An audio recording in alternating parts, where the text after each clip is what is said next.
अतिशय हे नाही तर त्यांनी मार्गदर्शन केलं, पण त्यांनी एक मस्त गोष्ट सांगितली आणि ती तुम्हाला सगळ्यांना पटकन सांगणार आहे.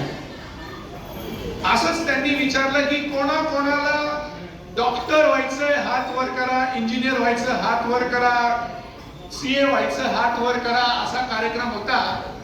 आणि नंतर त्यांनी गमतीने सांगितलं आपल्यापैकी स्मार्ट कोण आहे त्यांनी हात वर करा. त्यांनी त्या एका मुलाकडे बोट दाखवला आणि म्हणले अरे तू स्मार्ट आहे ना, प्लीज उभं राहा. अरे ताई तू स्मार्ट आहे ना, तू उभी राहा. तो मुलगा आणि ती ताई शेजारी बघत होते, म्हणजे त्यांनाच माहित नव्हतं की ते स्मार्ट आहेत. म्हणजे आपल्यालाच माहिती नाहीये आपण स्मार्ट आहोत का, आपल्यालाच माहित नाहीये आपल्याला पुढे काय करायचंय. आणि आपल्याला जर माहितीच नसेल, आपल्याला जर ज्या मंदिरात जायचं त्या मंदिरातला मार्गच माहिती नसेल, तर आपण अडखडल्याशिवाय राहणार नाही. तर करिअरच्या दृष्टिकोनातनं पहिला जर आपला कुठला ध्येय असेल, गोल असेल किंवा आपला मॅप असेल, तर तो म्हणजे आपल्याला स्वतःला ओळखायचं. मी काय आहे आणि मी काय करू शकतो हे जेव्हा आपल्याला दिसायला लागतं, त्यावेळेला आपल्याला मार्ग तो त्या दिशेने घेऊन जायला लागतो. करिअर लोकांना माहिती आहे, डॉक्टर, इंजिनियर, वकील, सीए, व्यवसाय, हे सगळे करिअरचे टाकू आहेत. त्या ठिकाणी पोहोचणे हा आपला उद्दिष्ट असतो, पण आपल्याला त्या दिशेने रोड तयार करावा लागतो. मला माझ्या गुरुंनी जेव्हा शिकवलं त्यावेळेस मी भारतात आलो, खूप एक्साइटमेंट होतो भारतात आल्यावर. तेव्हा मला सांगितलं तुला मी खूप रात्री पहाटे 4 वाजेपर्यंत माझ्या सरांकडे होतो आणि त्यांना सांगायचो की सर भारतामध्ये WTO हा विषय नाहीये, पेटेंट विषय नाहीये, इथे GIचं हे नाहीये, कायदे परदेशात एवढे आहेत अमुक आहेत. तर त्यांनी सांगितलं तुला विमान उडवायचं असेल तर तुला पहिले रनवे तयार करावा लागेल, तुला तुझं करिअर त्यामध्ये घडवायचं असेल तर तुला पहिले रस्ता तयार करावा लागणार आहे. म्हणजे मला डॉक्टर व्हायचं तर मला 12वीला MBBS च्या तयारीची आधी करावी लागेल, मग मला बायोलॉजी घ्यावी लागेल, बायोलॉजी मध्ये मला चांगले मार्क मिळाल्यानंतर मी MBBS ला जाईल, MBBS नंतर मी MD होईल, MD नंतर मी पोस्ट डॉक होईल. हे करायला पहिले 12वीच्या आधी मला 10वी नंतर सायन्स घ्यावं लागेल, बरोबर नाही? म्हणजेच आपल्याला आपला रोडमॅप तयार करावा लागेल. करिअर हे शेवटला, आणि त्या करिअर मध्ये सुद्धा हजारो डॉक्टर्स होतात, त्यातला एक सुपर स्पेशालिटी होती. म्हणजे 15-20 वर्षापूर्वी अशी परिस्थिती होती की डोळ्याला काही झालं तरी आपले फॅमिली डॉक्टर होते, गुडघ्याला काही झालं तरी त्या डॉक्टरांकडे जायचं. आता गुडघ्याला झालं तर नी रिप्लेसमेंटचा स्पेशलिस्ट, डोळ्याला काय झालं तर डोळ्याचं स्पेशलिस्ट कोण. म्हणजे करिअरचे टप्पे बदलले, ते सुपर स्पेशालिटीकडे आले. नुसतं 1 डिग्री 2 डिग्री 3 डिग्रीवर चालणार नाही, आणि त्याचा रूपरेषा तुम्हाला तुमच्या 10वी किंवा मी तर म्हणेन 8वी पासून सुरुवात करायला. 8वीला दिशा द्यायची, तेव्हा 10वीला प्लॅटफॉर्म तयार होतो. 10वीला प्लॅटफॉर्म झाला, त्याच्यावर इमारत बांधायसाठीचा तुमचा प्लॅन 12वीला होतो, आणि 12वी नंतर ग्रॅज्युएशनला तुम्ही फक्त तुमची प्लीट तयार होते. मी येतो त्या दिशेने. थोडक्यात जर आपल्याला करिअर, मला आज करिअरसाठी बोलतोय म्हणून मी करिअर या विषयावरच बोलणार आहे, आणि देवाच्या कृपेने आज एका वेगळ्या करिअरच्या स्थानावर उपस्थित आहे. भारतातल्या पहिल्या काही मोजक्या लोकांमध्ये स्थान मिळालेलं आहे. हे सगळं देवाची कृपा आहे, आणि तुमच्यासारखीच माझी आई तिने कष्ट करून आम्हाला मोठं केलं, आणि आम्ही आज वेगळ्या स्तरावर काम इथे मला बोलवलं. त्यामागे करिअर आणि मुलांना मार्ग. मला आठवत होतं की मी अशा पद्धतीने इतरांचे पुस्तकं घेऊन अशा कार्यक्रमांमध्ये उपस्थित होत माझ्या 1 2 3 4 5 डिग्र्या झाल्या, आणि आज मितीला मी सुदैवाने IAS लोकांना शिकवतो. आज मितीने मी आणि ते नॉट साध्या IAS नाही तर कलेक्टरांच्या वरचे कमिशनर्स किंवा त्यांच्या लोकांना शिकवण्याचं सौभाग्य मिळतं. तर हे सगळं योगायोगाने आलेलं आहे. मेहनत करावी लागते, काही सांगावं लागत नाही. पण आता मी तुम्हाला करिअर घडवण्याच्या आधी काय करायचं ते सांगतो आणि ते गोष्टींच्या रूपाने सांगणार आहे. गोष्ट इथे पहिली गोष्ट येते, तुम्हाला स्वतःला बदलाव करायचा. मी म्हटलं 8वी 10वी 12वी नंतर ग्रॅज्युएशन. सगळे तर आपण 10वी झालेला असतो. काही मंडळी ही 10वीच्या जोरावर व्यवसाय करून मोठे झालेले असतात, त्यांच्याकडे 3 गुण असतात. म्हणून मी इथे काही गोष्टी सांगणार आहेत तुम्हाला. 3 ते 4 गोष्टी अशा सांगणार आहेत की ज्या करिअरच्या आधी तुम्हाला लक्षात ठेवायच्या. त्या गोष्टी लक्षात ठेवल्यानंतर मगाचा जो प्रश्न मी विचारला होता की तुम्ही स्वतःला ओळखायचं, म्हणजे कलाम सरांनी तो प्रश्न विचारला होता की तुम्ही स्मार्ट आहे का, तर मी स्मार्ट आहे. स्मार्ट म्हणजे चेहऱ्याने दिसतो तो स्मार्ट असतो असं मार्ग नसतो.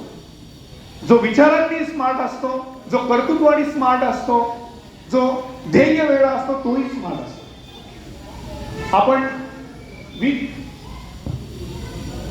भस्म लावल्यावर स्मार्ट होतोच. त्याप्रमाणे हे स्मार्टनेस हा फक्त दिसण्यातला स्मार्टनेस नसतो आणि तो आणण्यासाठी, तो ओळखण्यासाठी आपल्याला या 4 गोष्टी मी सांगणार आहे.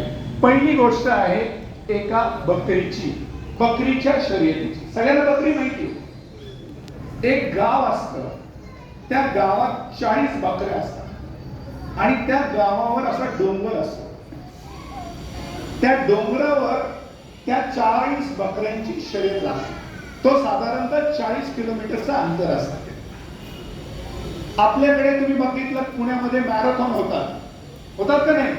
इथून एवढा 30 किलोमीटर 40 किलोमीटरची मॅरेथॉन असते. तशी या बकऱ्यांची 40 किलोमीटरची मॅरेथॉन रेस जाहीर होते आणि दर 10 किलोमीटरच्या टप्प्यावर त्या ज्यांनी ऑर्गनाइज केलं त्यांचे लोक उभे असतात आणि त्याचबरोबर इतर लोकही उभे असतात. तर शर्यत सुरू होते. 40 बकऱ्या पळायला लागतात. 10 किलोमीटरवर वेगवेगळे ग्रुप असतात ना, जसं आपण रस्त्यावर मॅरेथॉन होते तेव्हा लोक उभे असतात, तर तसे 2 प्रकारचे ग्रुप त्यांना दिसतात. एक म्हणतात काय 10 किलोमीटर चाललंय, याच्यात तर काही ताकदच नाही, हे शक्यच नाही होणार पुढे जाणार. लक्षात घ्या लोक कसे असतात. तर त्यातला एक ग्रुप असाही असतो की नाही कॉन तुम्ही तो करू शकता. आता 40 बकऱ्यांपैकी 20 बकऱ्या ह्या त्या लोकांचं ऐकतात की अरे हे म्हटले की आम्हाला आमच्यात काही ताकदच नाहीये आणि त्या तिथेच थांबतात. दुसऱ्या टप्प्यावर 20 किलोमीटरवर दुसरे लोक उभे असतात. त्यातले निम्मे म्हणतात अरे यांच्यात तर आता शक्यच नाही, हे पुढे जाऊ शकणार नाहीये. राहिलेल्या 20 बकऱ्यांपैकी 10 बकऱ्या तिथेच थांबतात आणि पुढच्या टप्प्याला पुढच्या 10 बकऱ्या पळायला लागतात. 30 किलोमीटरवर तिसऱ्या टप्प्यावर तिसरा ग्रुप उभा असतो. त्यातले म्हणतात शक्यच नाहीये, वर जाऊ शकणारच नाहीये, काही झालं तरी हे जाणारच नाहीये. आणि 30 किलोमीटरवर त्या 10 राहिलेल्या बकऱ्यांपैकी 9 बकऱ्या तिथेच थांबतात आणि एकच बकरी त्या डोंगरावर जाऊन आपलं अस्तित्व निर्माण करते. आता आपल्याकडे कसं एखादा माणूस जिंकला, पहिला आला की त्याला मीडियावाले किंवा पत्रकार लोक विचारायला जातात ना, अरे काय काय काय, तसं त्या बकरीला विचारायला लोक जातात की अरे कसं काय तू शक्य केलं वगैरे वगैरे. ती आपलं इकडं तिकडं हिंडते, बघते, फिरते, डोकवते, खाते, ती काहीच उत्तर देत नसायची. आणि नंतर तिचा मालक तिकडे येतो आणि त्याला विचारतात अहो काय हो हे तुमची बकरी ही एवढी पहिली आली, तिला आम्ही विचारतोय तू कशी काय आली वगैरे वगैरे, ती उत्तरच देत नाहीये. तर तो मालक म्हणतो ती बहिरी आहे, तिला ऐकायला येत नाही आणि तिला फक्त मी एवढंच सांगायचं की तू हेच बोट दाखवायचं आणि ती तिथे पळत जाते. कोण काय बोलते याच्याकडे लक्ष देत नाही आणि आपल्या गोलला साध्य करते. तर करिअर करणाऱ्यांनी पहिलं एक लक्षात ठेवायचंय की गोल पकडायचंय आणि कोणी काय म्हणत त्याच्याकडे लक्ष द्यायचं नाही. त्या बकरीप्रमाणे पहिली गोष्ट. करिअरच्या आधीच आहे सेल्फ मोटिवेशन. स्वतःला आपल्याला प्रेरित करायचं. अरे मला डॉक्टर व्हायचंय, मला इंजिनियर व्हायचंय, मला वकील व्हायचंय, वकिलीमध्ये पण सुपर स्पेशालिटीकडे जायचंय, मला त्या क्षेत्रामध्ये प्रभुत्व मिळवायचंय. तर याला दुसरं काय, सेल्फ मोटिवेशन. दुसरी गोष्ट सांगतो. ही गोष्ट एका सुंदर पुस्तकात लिहिलेली आहे. त्या पुस्तकाचं नाव आहे यू कॅन विन. शिव खेरणा म्हणून ते आंतरराष्ट्रीय दर्जाचे लेखक आहेत, त्यांच्या पुस्तकात लिहिलेलं आहे. एक मुलगा असतो, तो आपल्या वडिलांबरोबर रोज फुटबॉल खेळायला ग्राउंडवर जायचा. फुटबॉल खेळायचा. त्याचे वडील त्या, जसं आपल्याकडे पण असतं ना पॅव्हेलियन असतं बघा, तिथे बसलेली असतात, पालक वर्ग तिथे बसतात, मुलं खेळतात, ते त्या ठिकाणी ते बसलेले असायचे. आणि नंतर त्या मुलाच्या टीमचं सिलेक्शन होतं, मॅच डिक्लेअर होता, मॅचेस सुरू होतात आणि दुर्दैवाने त्या मुलाला टीम मध्ये घेतलं जात नाही. त्यांची टीम जिंकत जिंकत जिंकत जिंकत फायनल जेव्हा असते ना, शेवटचा फायनल म्हणतो आपण, तिथपर्यंत पोहोचते. आणि अशा वेळेला तो मुलगा दुसऱ्या दिवशी मॅच असते आणि आदल्या दिवशी त्यांचा जो कोच असतो त्याच्याकडे जातं आणि त्यांना एकदम हात सोडून म्हणावं लागतो, सर सर सर मला उद्या मॅच मध्ये खेळू द्या. सर म्हणतात, अरे तुझं सिलेक्शन नाही झालंय याचा अर्थ तुझा तेवढा खेळ योग्य नाहीये आणि आपली टीम तर आता फायनलला आहे आणि तू आज मला येऊन विनंती करतोय की मला उद्या खेळून द्या. कसं शक्य आहे, मी कसं काय हे एवढी रिस्क घेऊ. तो डायरेक्ट त्यांच्या पायावर डोकं टेकवतो आणि म्हणतो, सर मला संधी द्या, मी खूप सुंदर खेळतो.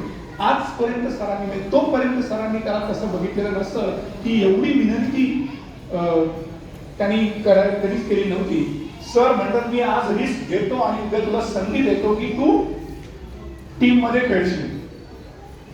सर त्याला संधी देतात आणि तो सर्वात सुंदर खेळ जर त्यांच्या टीम मधनं खेळला जातो त्याच्याकडनं खेळला जातो आणि त्यांची टीम जिंकते, फर्स्ट प्राइज मिळतं, गोल्ड मेडल मिळतं. मग आता त्या कोचला पण आश्चर्य वाटतं की हे आजपर्यंत एवढा सुंदर खेळलेला नाही मुलगा आज कसा काय सुंदर खेळला. तर ते त्याला विचारतात, काय आहे, कसं काय, आजपर्यंतचा तुझा एवढा सुंदर खेळ मी कधीच बघितला नाही, आज का सुंदर खेळलास, कसा सुंदर खेळलास. तर सर, तो मुलगा म्हणतो, सर की तुम्हाला आठवतंय का, मी वडिलांबरोबर यायचो, इथे खेळायचो, वडील तिथे बसलेले असायचे. तो हो हो म्हणे, कोच म्हणे, बरोबर, पण ते कोच बघतात, अरे आज तुझे वडील दिसत नाही, कुठे गेले वडील. तो मुलगा म्हणतो, 4 दिवसापूर्वी माझ्या वडिलांना देवाज्ञा झाली आहे, ते आज इथे नाही आहेत. हो, पण ते आज वरतून माझा खेळ बघताय, हे मी स्वतःला सांगून दिलं. ते इथे यायचे, त्यांना दृष्टी नसायची, त्यांना दिसत नव्हतं, परंतु ते इथे यायचे आणि माझा खेळ दृष्टी नसताना पाहायचे, स्वाद घ्यायचे. आज ते स्वर्गात आहेत, म्हणून मी स्वतःला प्रेरणा दिली की आज माझे वडील त्यांच्या दृष्टीने स्वर्गातनं माझा खेळ पाहतायत आणि मला सर्वोत्कृष्ट खेळ केला पाहिजे आणि मी तो खेळला आणि म्हणून आपण जिंकतो. स्वयंप्रेरणा. मला माझे आई वडील, हे मुलांसाठी मेसेज आहे, स्वयंप्रेरणा. मला माझे आई वडील पाहताय आणि मला सर्वोत्कृष्ट माझ्या करिअरसाठी द्यायचंय. मग बघा, तुम्हाला तुमच्या यशापासून कोणीही हिरावून घेणार नाही. ही झाली. आता तिसरी गोष्ट सांगत चालेल ना, करिअरकडे नंतर येणार एक कारण का तुम्हाला आत्ताच सांगतो, विशेष करून या सगळ्या मुलांना सांगतो. भीतीदायक वाक्य आहे, तुमच्या सगळ्यांचे जॉब जाणार आहे. डॉक्टरांना सुद्धा मोठ्या अडचणी असणार आहेत, वकिलांना अडचण असणार आहे, इंजिनियर मंडळींना अडचण असणार आहे, त्यांना जॉब नसणार आहे. 2030 नंतर, 2030 नंतर हे सगळ्या गोष्टी हलाखीच्या असणार आहेत. तुम्हाला पुण्यात दीनानाथ मंगेशकर हॉस्पिटल माहिती आहे, परत एकदा जाऊन तिथे पहा, तिथे नोटीस बोर्डवर बघा, मागच्या काही महिन्यामध्ये गुडघ्याचे सर्जरी, गुडघ्याचे ऑपरेशन रोबोनी केले. रोबो नी रिप्लेसमेंट केली. जे काम डॉक्टर करायचे, जी सर्जरी गुडघा बदलेचा प्रत्यारोपण म्हणतो आपण त्याला, ते काम डॉक्टर करायचे आता रोबो करतायत. इथल्या हॉस्पिटलनी ऍडव्हर्टाईज सुरू केली की आमच्याकडे रोबोची सर्जरी होईल आणि लोकांचा विश्वास डॉक्टरांपेक्षा मशीनवर वाढत चाललाय. ते म्हणतात रोबो करतो म्हणजे चांगलं असते. आणि त्यामुळे एक ऑपरेशन आता तुमच्या डोळ्यासमोर फक्त गुडघ्याचं आहे, असे शेकडो ऑपरेशन नंतर मशीन करणार आहे, ज्या मशीनला डिग्री नसणार आहे, जी मशीन MBBS पास झालेली नसणार आहे, पण ती ऑपरेशन करणार. मग अशा वेळेला डॉक्टर जे आज 12वीला असतील ते 2030 ला डॉक्टर झालेले असतील आणि त्याच वेळेला शेकडो मशीन आलेले असतील, तेव्हा त्यांनी काय करायचं? चीन मध्ये 4 जजेस, जज असतो ना न्यायाधीश, तो 4 न्यायाधीश मशीन म्हणून काम करतं. रोबोनी सुरुवात केली. सोडून द्या चीनची, मी आपल्याला दाखवणार आहे. आज 4 दिवसापूर्वी भारतात महाराष्ट्रात लोक अदालत, ती आर्टिफिशियल इंटेलिजन्स, मी त्याकडे येणार आहे, कृत्रिम बुद्धिमत्ता ज्याला असं म्हटलं जातं, त्याच्यावर सगळं चालणार आहे. म्हणजे जर ज्या न्यायाधीशाला LLB LLM गव्हर्नमेंटची परीक्षेचं टेन्शन नाही, तो न्यायाधीश, आणि लोकांना तो हवाय कारण तो बायस नसणारे असं लोकांचं म्हणणं आहे. तो कोणाच्या बाजूनी, एका बाजूनी नाही विचार करणार, त्याच्याकडे ती त्याचा स्वतःचा योग्य तो निर्णय घेईल. म्हणजे मशीनवरची आपली श्रद्धा वाढत जाऊन मशीन तुमचे जॉब घेणार आहे. हे सोडा, मी हे डॉक्टर, इंजिनियर किंवा वकिलांचं सोडा, आपल्याकडे असे हॉटेल तयार झाले जिथे वेटर असतो ना, वेटर, तो तुम्हाला जागेवर तुम्हाला तुमची ऑर्डर आणून देणार आहे. तुम्ही तुमच्या टेबलवरनं एक बटन दाबलं, तुम्हाला इडली सांबार पाहिजे तर बटन दाबलं, तो रोबो तुमच्या, ऑलरेडी पुण्यामध्ये 3 हॉटेल असे सुरू झाले, तो रोबो तुमच्या टेबलवर ती इडली सांबार, आणि लोकांना कुठल्याही माणसाचा टच नसलेला हे पाहिजे. ज्या कोणी गाया पाळल्या असतील त्यांना कदाचित आठवत असेल, 10-15 वर्षापूर्वी गाय पिळण्याचा हात लागायचं, आता सगळ्या मशीन मधनं गायीचं दूध काढलं जातं. आणि ज्या मशीननी ह्या डेव्हलपमेंट केलं ते मशीनवाले म्हणतात ह्युमन टच नकोय, माणसाचा स्पर्श नकोय. आणि तिथेच आपल्या श्रद्धेला पण तडा जाणार आहे. म्हणजे माणसाचा स्पर्श नसलेल्या मशीन्स तुमचे जॉब घेऊन जाणार आहेत. मुलांनो, जे मुलं या विचारात, मग तुम्ही काय करायचं? वेटर पासनं डॉक्टर पर्यंत सगळे जॉब जाणे, यासाठी भारताने, मी गेले 20 वर्ष भारताचं प्रतिनिधित्व करतोय. 13 देशामध्ये होतो. मागच्या महिन्यात मी जिनेवाला होतो, स्वित्झर्लंडला, आणि तिथे काय चाललंय दुर्दैवाने आपल्या काही जणांनी वाचले असतील तर मी तिथनं रोज लेख लिहित होतो. माझे नेहमी असतात, तिथनं मी लिहिलेले, आणि त्यामध्ये 2030 कमिटमेंट दिलेली आहे संयुक्त राष्ट्र संघाला की आम्ही आमच्या प्रायव्हेट कंपन्या या सगळीकडे SDG, मी जी मुलं अभ्यास करतायत किंवा ज्यांचे पेरेंट्स अभ्यास करतायत त्यांना आता मी होमवर्क देतोय. SDG वाचा, त्याचा फुल फॉर्म आहे सस्टेनेबल डेव्हलपमेंट गोल. संयुक्त राष्ट्र संघामध्ये हा निर्णय निश्चित केला आहे की प्रत्येक राष्ट्राने हे 17 प्रकारचे गोल फॉलो करायचे, जे मी आज सांगणार आहे.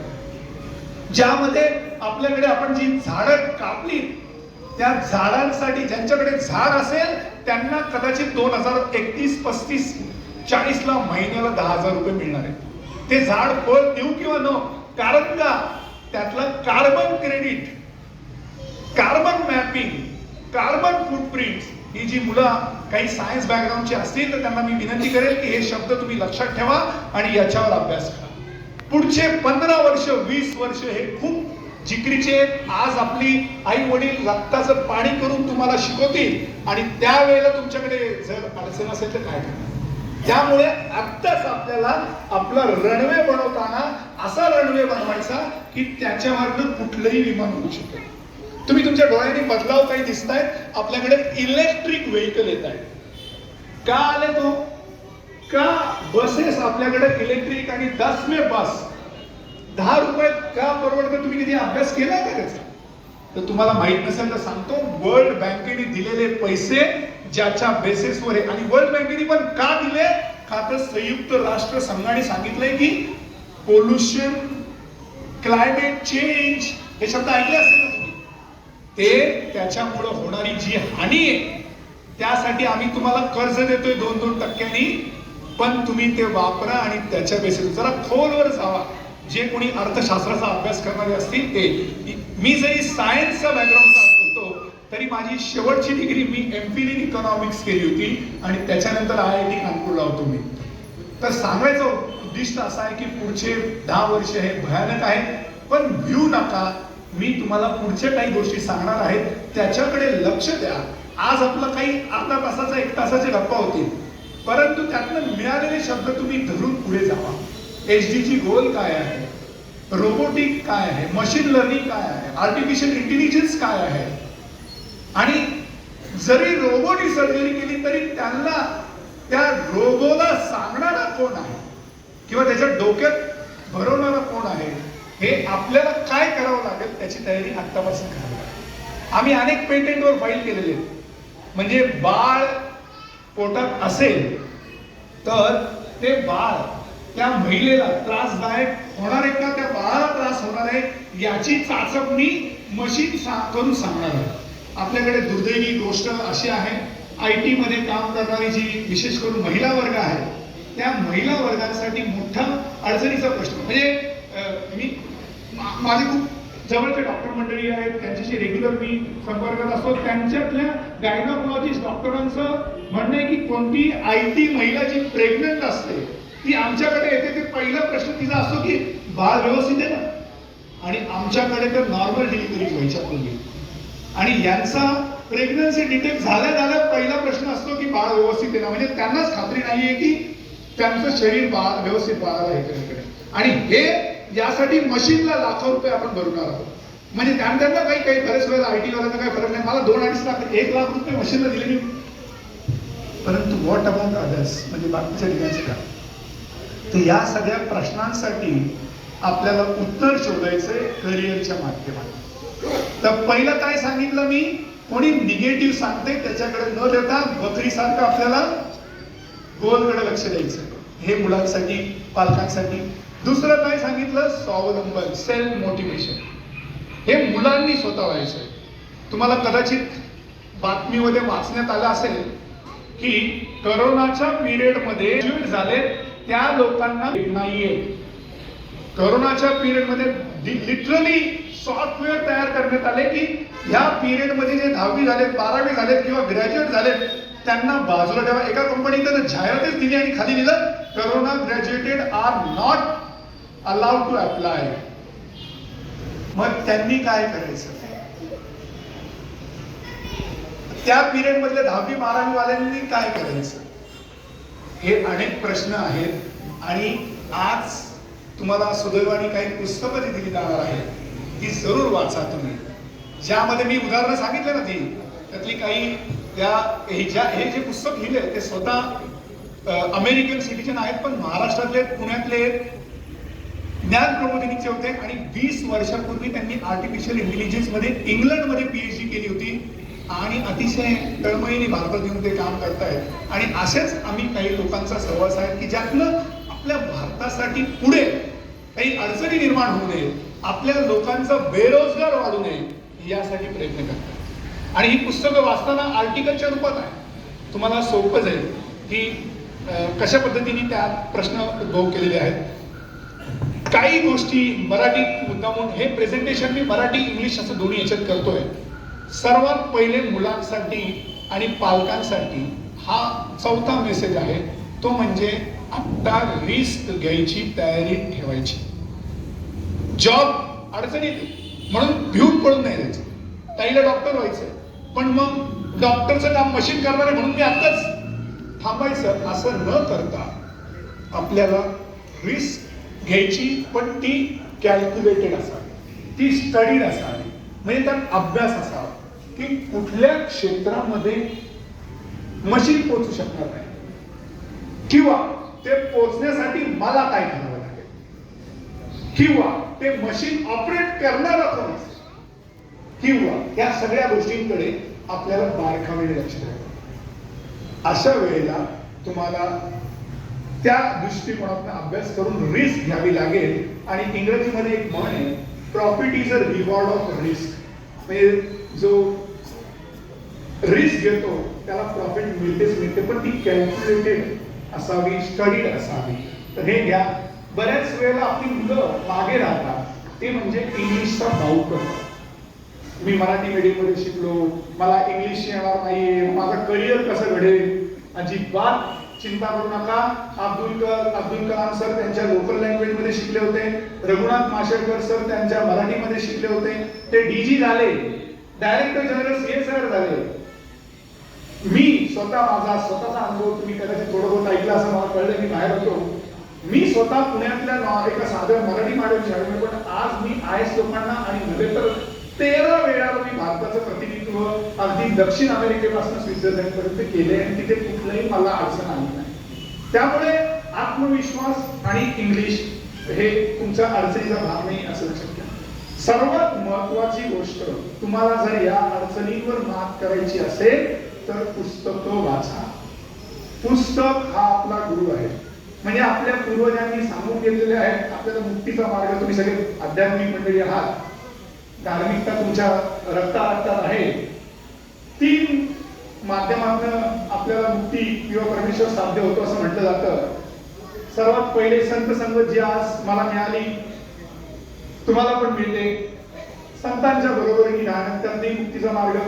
दुसरं, संतांच्या साहित्यातनं आपल्याला मार्गदर्शन मिळतं, ते म्हणजे पुस्तक.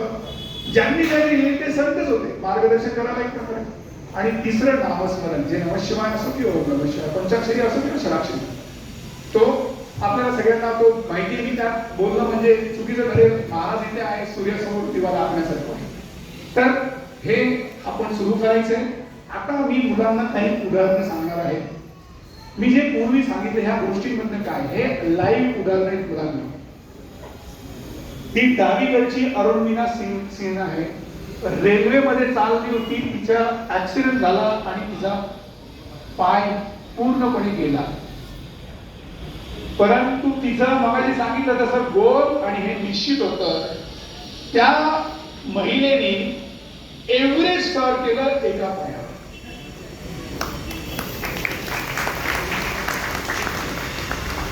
आपल्याला सुद्धा असं उदाहरण, अडचण आली तरी घाबरायचं नाही, आपला गोल निश्चित ठेवायचा आणि चालायचं. हे भारतातली उदाहरण आहे. हे दुसरं उदाहरण बघा, इथे नरेश नागा हा मुलाचा दोन्ही पायाचे वडील ट्रक ड्रायव्हर होते आणि ट्रक ऍक्सिडेंट मध्ये याचे दोन्ही पाय गेले, पण तो जिद्दीने शिक्षणाला धरून होता आणि त्या शिक्षणाच्या जोरावर त्यांनी IIT मद्रासला ऍडमिशन घेतलं, तिथून ग्रॅज्युएट झाला आणि आता गुगलला त्याला कमीत कमी 70 लाखाचं पॅकेज, म्हणजे महिन्याला 6 लाख रुपये त्याला मिळतात. म्हणजे दिवसाला 25,000 रुपये, 20 ते 25,000. आणि ते जागेवर बसून. का? ज्ञान. का? शिकाय. का? आत्मविश्वास. आणि का? तर शिक्षण. म्हणून शिक्षण नाही सोडायचं. सो हे आता ही मुलगी, हिची तर गाया राखायला जायची ही मुलगी. आणि नंतर गाया राखता ती मिळालेले वेळ, गाया जेव्हा चरायच्या तेव्हा ती अभ्यास करायची. त्या अभ्यासाच्या जोरावर ही आता कलेक्टर झाली आहे, UPSC क्रॅक. आता मी तोच प्रश्न विचारतोय की कोणाकोणाला वाटतंय की मला कलेक्टर व्हावं? Very good. आणि असं नाही व्हायला पाहिजे की शेजारच्याला वाटतंय का तरच मी हात. आणि तिथून तुमच्या कुटुंबाचा बदलाव होईल. मगाशी कळलं की माझ्याबद्दलची व्हिडिओ लावले होते आणि मी महाराजांशी आता बोलत होतो. सुदैवाने माझ्या घरात तुमच्यासारखाच अध्यात्माचा वारसा आहे. मी जगातल्या कुठल्याही कानाकोपऱ्यात असलो तरी सुद्धा पूजा केल्याशिवाय पाण्याचा थेंब येत नाही.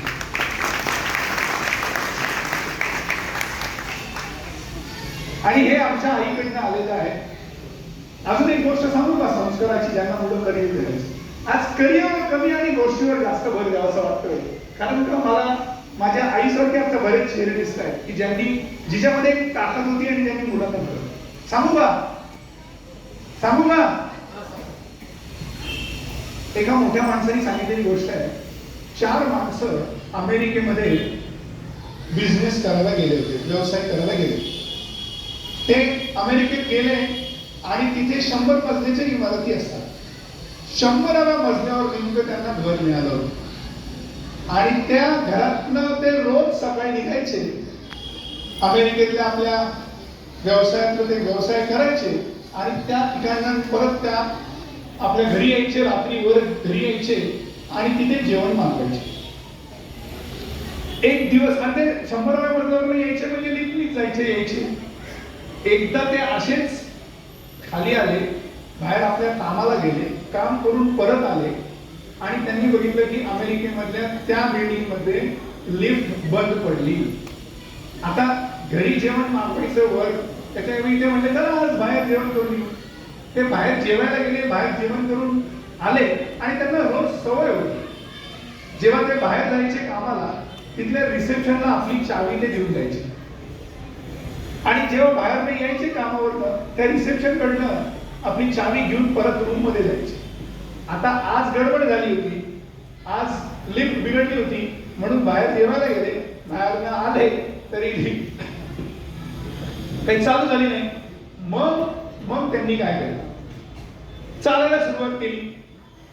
झोपायचं तर आहेच घरी, चालत चालत 1 मजला, 10 मजले, 50 मजले, 90 मजले, 100वा मजला आणि त्यांचं घर आलं.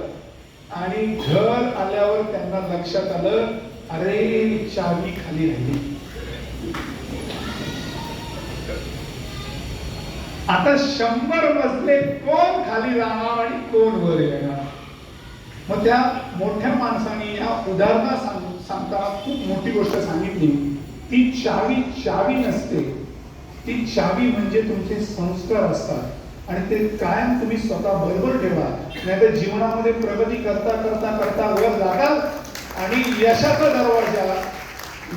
दरवाजा उघडण्याची वेळ येईल आणि तुमचे संस्कार तुमच्याकडे नसतील तर तुम्ही अडचणीत आहात. तर करिअर करताना संस्कार पाहिजे. मी युनिव्हर्सिटी टॉपर होतो, IIT ला शिकवत होतो, परदेशात गमन होत होतं. एकदा दोनदा तर गमतीने असं झालं होतं की 24 तासाची फ्लाईट होती. मग कुठे दुबईला मिळालं बाथरूम, केली स्नान, केले पूजा. पण आपले संस्कार आपल्याकडे असले पाहिजे, ती आपली ऊर्जा आहे. तर करिअर करताना अभ्यासाबरोबर संस्कार ठेवा, हा माझा तुम्हा सगळ्यांना मेसेज आहे. या मुलीने IAS क्रॅक केलं, इथे नापासात, ती 6वीला नापास झाली, परंतु आई वडिलांची साथ होती आणि ती सुद्धा कलेक्टर चंदीगडची. मला हे उदाहरण देण्यामागचा तुम्हाला उद्दिष्ट असा आहे की करिअर घडवताना पहिले तुम्हाला स्वतःला घडवावं लागेल, आत्मविश्वासाने तुम्हाला स्वतःला घडवावं लागेल, संस्काराने तुम्हाला स्वतः, कारण हेच गोष्टी तुम्हाला उपयोगी नंतर पडणार आहे. नेक्स्ट, आता मी मूळ येणार आहे. आपल्याकडे अडचण काय राहणार आहे. मी ज्या क्षेत्रात काम करतो त्या क्षेत्राविषयी लाटणेकर सरांनी थोडक्यात सांगितलं, पण सुदैवाने मला संपूर्ण भारतात आणि विशेष करून भारताच्या सीमेवर आणि महाराष्ट्रात सर्वात जास्त काम करायची संधी मिळाली. तुम्हाला सर्वांना पुणेरी पगडी माहिती असेल, पैठणी साडी माहिती असेल. या सगळ्या नोंदी, पुणेरी पगडी, पैठणी साडी, त्याचबरोबर तुमचा आंबेमोहर, सोलापूरच्या पर्टिक्युलरली तिथल्या डाळिंब असो किंवा मंगळवेढ्याची ज्वार असो, या सगळ्या नोंदी करण्याचं सौभाग्य मला मिळालं. आणि आता हे सगळे पदार्थ 7 समुद्रापलीकडे जात आहेत. म्हणजे मी माझं करिअर तुम्हाला म्हटलं ना, विमान 1998 ला 24 वर्षापूर्वी मी माझा हा विषय निश्चित केला होता जेव्हा मी बीएससी करून LLB ला आलो. मला तुम्हाला सांगायचं काय की तुम्हाला हे आत्ताच ठरवावं लागणार आहे आणि पालकांनी त्या दृष्टिकोनातून त्यांना गाईड करावं. खूप सुंदररित्या लेख येत असतात, मार्गदर्शन होत असतं, त्याची कात्रण ठेवायची, त्याच्याबरोबर चर्चा करायची. मला माहित नाही आज किती जण गरवारे कॉलेजला आले होते. आज सकाळी गरवारे कॉलेजमध्ये असेंब्ली हॉलला खूप मोठा कार्यक्रम झाला, माहिती आपल्याला. मी माझ्या मुलाला घेऊन, माझा मुलगा 9वीला आहे, तो ज्ञानप्रबोधिनीला आहे, त्याला घेऊन मी तिकडे आज जातीने गेलो नव्हे. तो आणि माझी दुसरी मुलगी, मला एक मुलगी पण आहे, ती लहान आहे. आम्ही त्याला घेऊन दरवर्षी मी हा कार्यक्रम चुकवत नाही. हा कार्यक्रम महाराष्ट्र टाइम्सच्या माध्यमातून जे गुणवंत विद्यार्थी असतात त्यांच्यासाठी असतो, ज्यांना परिस्थितीच्या अभावे अडचणी आल्या आणि त्याच्यावर मात करत 90% पेक्षा जास्त गुण मिळवायचे असे 25 विद्यार्थी. तर मी पालकांना आवर्जून सांगेन की उद्याचा तो पेपर, माझ्याकडे फक्त मटा नाही, माझ्याकडे 4 वर्तमानपत्र येतात, त्यातलं मटा आहे की, पण मी आज सकाळी त्याला तिथे घेऊन गेलो आणि काही सांगायची गरज नसते. तुम्हाला काहीच मुलांना सांगायचं नाही. त्यांच्या डोळ्यासमोर की अरे या मुलाच्या घरात लाईट नसताना देखील हा 92% मिळवतोय आणि त्यांच्यातलीच मुलं इंजिनियर होत आहेत आणि ती इंजिनियर होऊन परत ज्या मुलांना मदत मिळाली त्या मुलांना मदत करण्यासाठी. म्हणजेच परिस्थिती ही कधीच तुमच्यासाठी अडसर नसते. तुमची जिद्द, जे मी सुरुवातीला सांगितलं, तुमची स्वतःवरचा विश्वास हाच तुमच्यासाठी प्लॅटफॉर्म ठरतो. तर थोडक्यात या लोकांनी केलं. मग मी या क्षेत्रात कुठल्या क्षेत्रात आलो? माझ्या तशा 5 डिग्री, BSc, BSL, LLB. पण मला हे का केलं तर मी 1998 ला ठरवलं होतं की मला IPR म्हणजे बौद्धिक संपदेमध्ये काम करायचं. लॉ मध्ये ज्यांना लॉ करायचं आहे, मला ते 2 मुलींनी हात वर केला होता. कोणाला लॉ मध्ये सुपर स्पेशालिटी आहे. जसं प्रत्येक ठिकाणी म्हणजे आय सर्जन असतो, तसं ह्याच्यामधलं सुपर स्पेशालिटीचं क्षेत्र मी त्यावेळेला निवडलं, जे भारतात येण्याच्या आधीच होतं. आता तुम्ही सुदैवाने मी संधी साधली आज तुमच्याशी गप्पा मारायला. म्हणजे लाटणेकर सरांचे धन्यवाद किती मानावं ते कमी आहे. कारण ते इथल्या 10-15 मुलांना जरी कळलंय की अरे जॉब नसणार आहे, मला काय करायचं किंवा ते जॉब मिळवायला मला काय करायचं. मलाही त्यावेळेला माझे मित्र जे औंधमधनं यायचे त्यांनी सांगितलं, गणेश तुला अशा पद्धतीने अडचणी येणार आहे आणि अशा वेळेला IPR करायचं. आणि त्यावेळेला सगळे लँड लॉ करत होते आणि आम्ही फक्त 20 जणांनी महाराष्ट्रातल्या हा विषय घेतला आणि त्यातल्या फक्त 2 जणांनी त्यामध्ये करिअर केलं. मग मुलांना तुम्हाला आर्टिफिशियल इंटेलिजन्स यायच्या आधी, मशीन लर्निंग यायच्या आधी किंवा ऑगमेंटेड रिअलिटी यायच्या आधी, माहिती का ऑगमेंटेड रिअलिटी म्हणजे काय?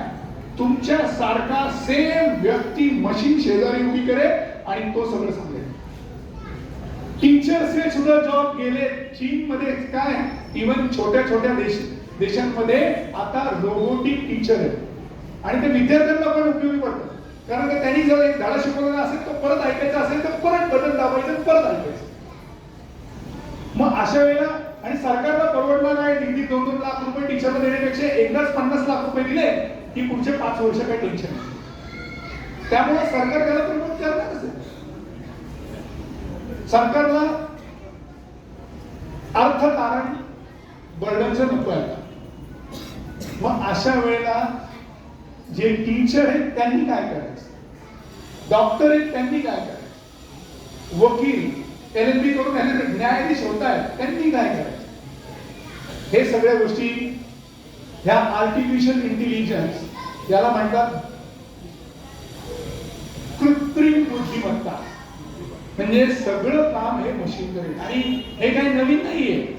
तुम्ही तुमच्या मोबाईल मध्ये GPS चा वापर करता, हे कोण सांगतं? तुम्ही कुठे आहात, काय केलं, काय करणार आहात किंवा काय आतापर्यंत घटना घडलेल्या आहेत त्याच्याबद्दल तुमच्याविषयीपेक्षा तुमच्याबद्दलची माहिती गुगलला जास्त असते. म्हणजे तुम्ही एखादा सर्च केला काय ते महाराष्ट्राची हास्य जत्रा एकदा तुम्ही बघितलं तर गुगल उद्या तुम्हाला 4 वेळा ते आणून दाखवतो. अरे बघ, अरे बघ, अरे बघ. हे ते महाराष्ट्र चित्रवाल्यांनी त्या गुगलला हायर केलेलं असतं आणि त्यातनं त्याला पहिले 5 रुपये मिळालेले असतात. दुसरे 5 रुपये मिळण्यासाठी तो 1 रुपया खर्च करतो आणि तुमच्या डोळ्यासमोर आणून ठेवतो. ते आर्टिफिशियल इंटेलिजन्स. हे एवढं पुढे गेलेलं आहे की आता इंटरव्ह्यू आर्टिफिशियल इंटेलिजन्स वर होतात. मुलांना करिअरच्या पॉइंट ऑफ व्ह्यूने लक्षात ठेवा. जर तुम्ही ओरिजिनल नसाल तर तुमचं जॉब तुम्हाला मिळणार नाही. अमेरिकेमध्ये जसं आपल्याकडे शाळा आहे छोट्या मुलांच्या, आपण म्हणतो ना KG, प्रिलियम किंवा त्या प्रायमरी, प्री प्रायमरी असे प्रकार आहेत. नाव मोठे मोठे केले आणि लाखाला रुपयांचे त्याच्यातनं हे असतात, फीज असतात. मला नव्हतं बाबा. मला माझं 7वी पर्यंतचं शिक्षण महिना म्हणजे वर्षाला 14 रुपये, 2 रुपये महिना अशावर. पण आज जेव्हा मला एका दिवसाचे सरकार मला 60 1 लाख रुपये देतो, 60,000 रुपये, दॅट इज सेकंडरी. परंतु 2 रुपये शिक्षणाचे होते. आता जेवढी फी जास्त तेवढी शहरात चांगली, अशी मानसिकता घेऊन आपण तिकडे जातो. पण एनिवे तो दुसरा भाग आहे. अमेरिकेमध्ये आर्टिफिशियल इंटेलिजन्स, मी या विषयामध्ये बोलतोय, कृत्रिम बुद्धिमत्ता, मुलांच्या डोळ्यावरनं मुलांना शाळेत सोडलं आणि मग तो छोटी मुलं आहे 5-6 वर्षाची, तो रडायला लागला तर तो का रडतोय याचा डाटा आर्टिफिशियल इंटेलिजन्स मधलं कॅमेरामध्ये फिट केलेला आहे. अरे त्याला भूक लागली आहे का, अरे त्याला सू लागली आहे का, अरे त्याला ताप आलाय का, हे त्याचे डोळे सांगतील आणि त्या डाटावरनं तो इन्फॉर्मेशन त्या शिक्षकांना कळवतील, त्यांच्या आईला कळवतील. आई लगेच मोबाईलवरनं त्यांना शिक्षकांना, अहो तो रडतोय, ती म्हणते हो कळलंय, आम्ही गोळी देतो. हे कोण सांगणार आहे? मशीन. आणि तेच इंटरव्ह्यू मध्ये आलेलं आहे. तेच इंटरव्ह्यू मध्ये तुम्हाला वाटतंय की कोणीतरी तुमचा इंटरव्ह्यू नसेल, तुमच्या डोळ्यांमधनं तिथले कॅमेरे तुमच्याबद्दलची माहिती घेणार की हा कितपत योग्य आहे, याचा कॉन्फिडन्स किती आहे, याला ज्ञान आहे का नाही. तुमचे डोळे बोलके असतात असं आपण पूर्वी म्हणतो, तसं ते डोळ्यांच्या बोलक्या शब्दांवरनं मशीन तयार झालेलं आहे आणि ते मशीन सांगतील तुम्ही किती योग्य. मी गमतीने एक उदाहरण सांगू इच्छितो. आपल्याकडे मुला मुली बघण्याचा कार्यक्रम असतात ना, असत नाही, तर त्या वेळेला समजा मुलीला बघायचं तर आता असा ट्रेंड होणार आहे की त्या मुलाकडे पेन असेल किंवा त्या मुलीकडे पेन असेल, त्यात कॅमेरा असेल, तो AI नी भरलेला असेल आणि तो कॅमेरा त्या मुलीबद्दलची माहिती काढेल किंवा त्या मुलाबद्दलची, आणि नंतर दोघांना सांगेल अरे ती खोटं बोलत होती बरं का, अरे तो खोटं बोलत होता बरं का. म्हणजे मुला मुली बघण्याचा कार्यक्रम सोपा झाला आई वडिलांचा. येस और नो? आई वडिलांना आपोआपच रिपोर्ट मिळणार तिथे. बघा घाबरून का, थोडक्यात खोटं करायचं नाही, खोटं बोलायचं नाही, तेच आपल्या धर्मात सांगितलं, जे आता मशीनच्या माध्यमातून आपल्याकडे गॉड इट ऑर नॉट. आणि विश्वास मशीनवर वाढत जाणार. अरे नाही ते कॅमेराने सांगितलं बरं का, त्याच्यातनं बरोबर असतं. तर असं हे आर्टिफिशियल इंटेलिजन्स आपल्याकडे आलेलं आहे. हे होण्याच्या साधे उदाहरणामध्ये तुम्हाला द्यायचं झालं तर अलेक्सा, तुम्ही म्हणता ना अलेक्सा हे गाणं लाव, ती अलेक्सा गाणं लावायला सुरू करते.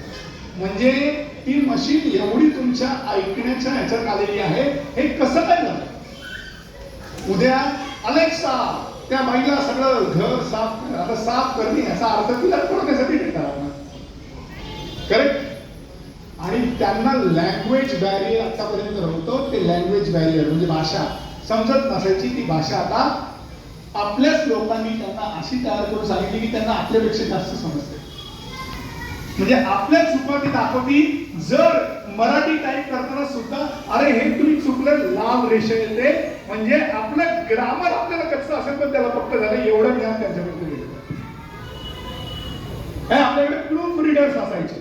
अरे मी हे लिहिलं तर वाचून बघले त्यात काही सुधारणा, गरजच नाही, आता गुगल करून देतो. आणि तुम्ही याच्यावर डिपेंड होत जाणार आणि उद्या ते मागेल तेवढे पैसे तुम्हाला द्यावे लागणार. हे ध्यानात घ्या.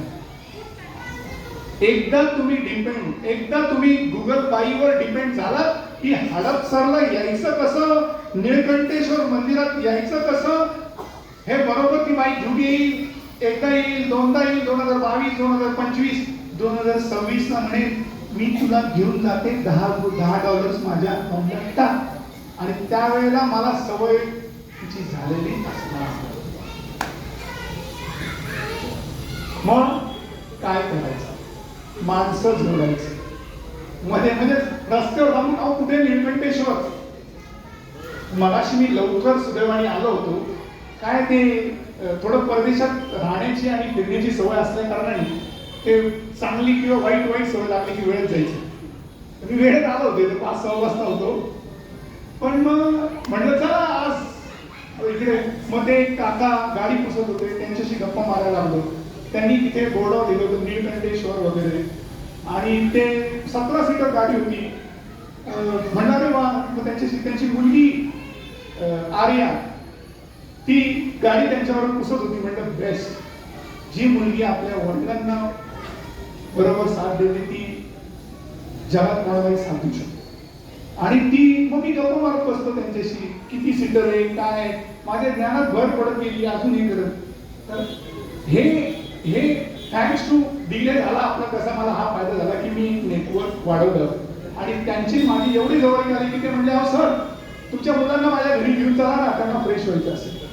तर सांगायचा मुद्दा मला असा आहे की तुम्ही मिळालेल्या वेळेचं. आणि त्या दुसरा फायदा झाला, मी आम्ही घेतला तर ते सांगत होतो की 250 मेसेज मी बघितलेच नव्हते. कारण का इकडून जिनेवरून आलो, तिकडे आसामला गेलो, आसामवरून आलो, उत्तर प्रदेशला गेलो. हे सगळं चालू होतं. त्यामुळे काही मेसेजेस लोकांचे रिप्लाय करायचे राहिले होते. तर या 1-1.5 तासात जो मला वेळ मिळाला त्यात तुम्ही दाखवलं की एक्साईजच्या सिनियर इन्स्पेक्टर माझे विद्यार्थी होते, त्यांचा मेल आला. काय मेसेज आहे या सगळ्या उदाहरणात तुम्हाला सांगायचं की तुम्हाला मिळालेला वेळेचा विनियोग करायचा, तो वेळ कसा मागायचा हे लक्षात घ्या. तर ते नेटवर्क माझं तयार झालं. याचा अर्थ काय झाला हे मी सांगू इच्छितो. जीवनामध्ये सर्वात महत्वाचा मेसेज आहे मुलांना, तुम्हाला सगळ्या मंडळींना आता, your network is your net worth. मी परत रिपीट करतो, your network is your net worth. तुमची जेवढी माणसं तुमच्याकडे आहेत तीच तुमची संपत्ती आहे. तर माझ्या संपत्तीत आज एक माणसाचे भर पडले. आणि त्याला लगेच मी म्हटलं अरे मोरे शिंदे नाव होतं त्यांचं. शिंदे नाव लाव तुम्हाला आम्ही आमचे विद्यार्थी वगैरे झाले 9-10 तारखेला 10 सप्टेंबरला तुमची गाडी अवेलेबल आहे. काय म्हणे त्यांना एक व्यवसाय मिळाला.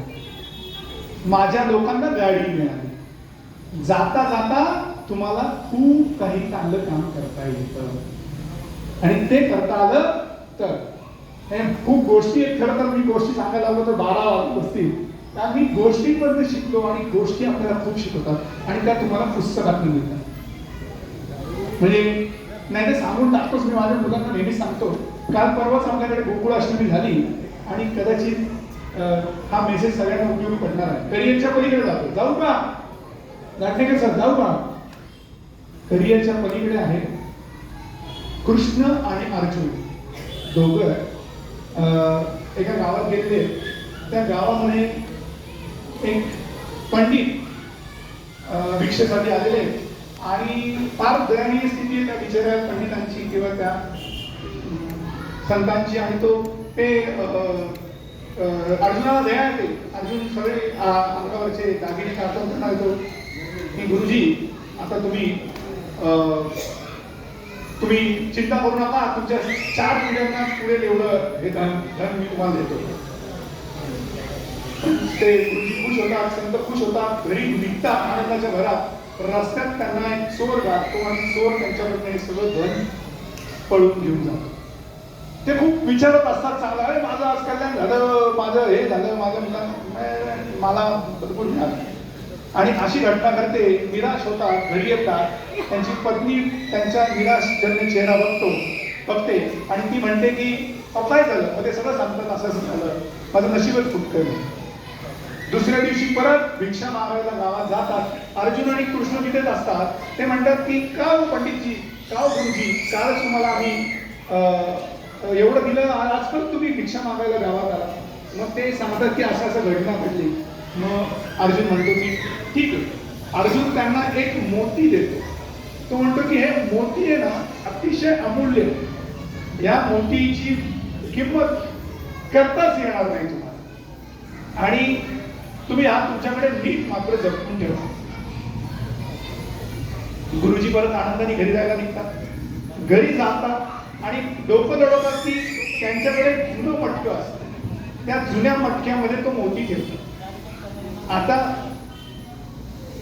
नशिबाने काय होतं, त्यांचं घरातलं नवीन मटकं फुटतं आणि बायकोला नदीवर जायचं असतं, तर ती नेमकं जुनं मटकं घेऊन जाते. जुनं मटकं घेऊन जाते, जसं ती त्या पाण्यात ते मटकं घालते, मोती पाण्यात.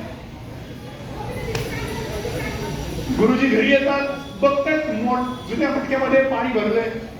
ते तिला विचारतात काय झालं. ती सगळं सांगते.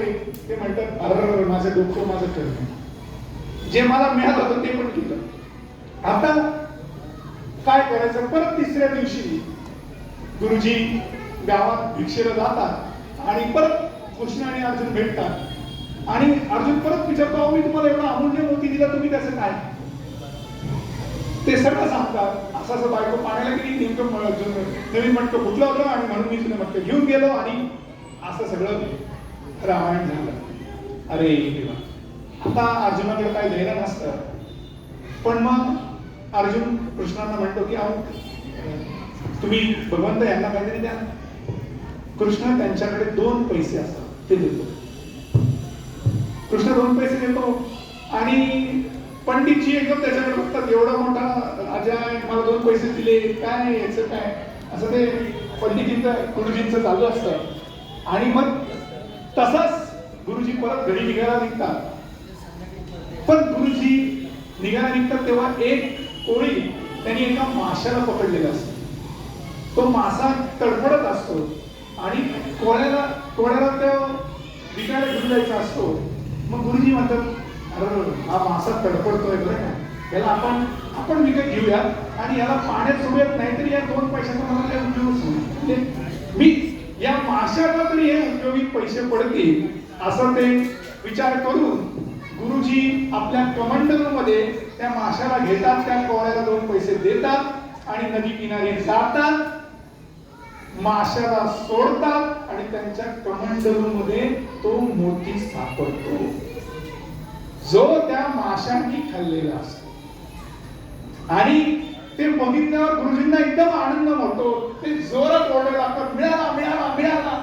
आणि नेमकं ज्याने ती चोरी केलेली असते तो चोर तिथून चाललेला असतो. त्याला वाटते की गुरुजींना अंतर्ज्ञानातून कळलंय की चोर मिळाला, आपलं काही खरं नाही. तो त्यांच्या पायापाशी पडतो आणि ते सरळ धान्य त्यांच्या पायावर टाकून टाकतो आणि माफी मागतो. आणि हे सगळं मग त्याला आनंद होतो, घरात घेऊन जातो. अर्जुनाला प्रश्न पडतो, त्याला कळतं असं असं घडलंय. पण तो भगवंतांना विचारतो की अरे तुम्ही हे कसं काय घडलं. तर भगवंतांनी खूप सुंदररित्या सांगितलं, तो आपल्या सगळ्यांसाठी मेसेज खरं करिअरच्या बाहेरचा पण करिअरचा लागू नये. ते म्हणतात जेव्हा तू त्यांना देत होतास पार्था, जेव्हा तू त्यांना देत होतास तेव्हा तो जे गुरुजी आहेत, ते पंडितजी आहेत, ते फक्त स्वतःचाच विचार करत होते. मी काय करायचंय, मला काय होणार आहे, मी यातनं कसं करेन. आणि जेव्हा मी त्यांना दिलं तेव्हा त्यांनी दुसऱ्याचा विचार केला, म्हणून त्यांना काही पटी चक्र पडलं. हे सगळे इमोशनल घटक आहेत, आपल्याला थांबवायचे. ठीक चालेल, पुढे एकदम पुढे या सगळ्या गोष्टी आहेत आणि त्याचे चॅलेंजेस आहेत, त्याला आपल्याला अभ्यास करायचा आहे. नेक्स्ट एक मिनिट इथे मागे जा. हे आपल्याकडे करिअरसाठी नवीन संधी आलेली आहे, ती म्हणजे ड्रोन. ड्रोन मध्ये वेगवेगळे प्रकार आलेले आहेत. आर्टिफिशियल इंटेलिजन्सच्या मशीन जशा आहेत तशा पॅसेंजर ड्रोन, तुम्ही आतापर्यंत बघत असाल कुठल्या तरी लग्न कार्यामध्ये ड्रोन फिरलेलं असतं, पण तिथपर्यंत मर्यादित राहिलं नाही.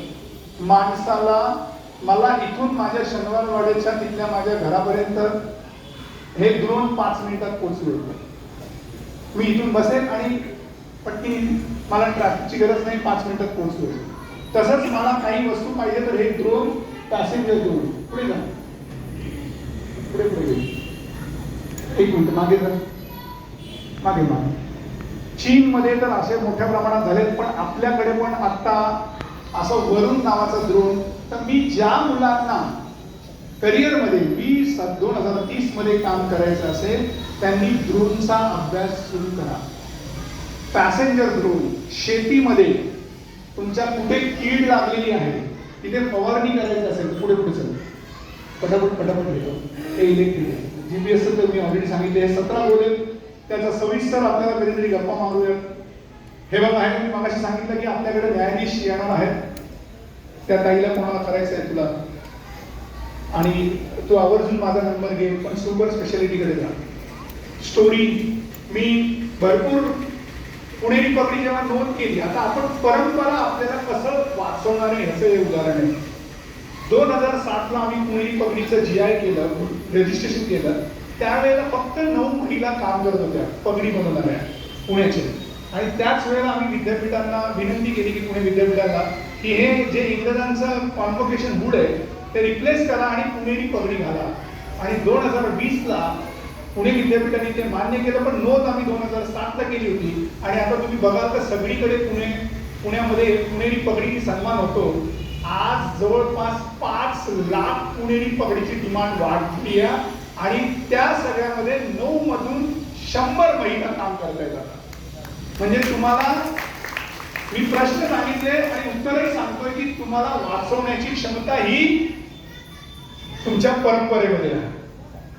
काही पुणेरी पगडी, पैठणी साडी, हाताने वेवण ही स्वस्तात राहणार आहे. कारण का, ज्या मशीनवर करणाऱ्या कुठल्याही वस्तूवर पुढे मोठ्या प्रमाणात कर लागणार आहे, त्या वस्तू महाग होणार आहेत. आणि ज्या वस्तू हातमागाच्या असणार आहेत त्या करमुक्त होणार आहेत. हे संयुक्त राष्ट्र संघाचं नियम आहे.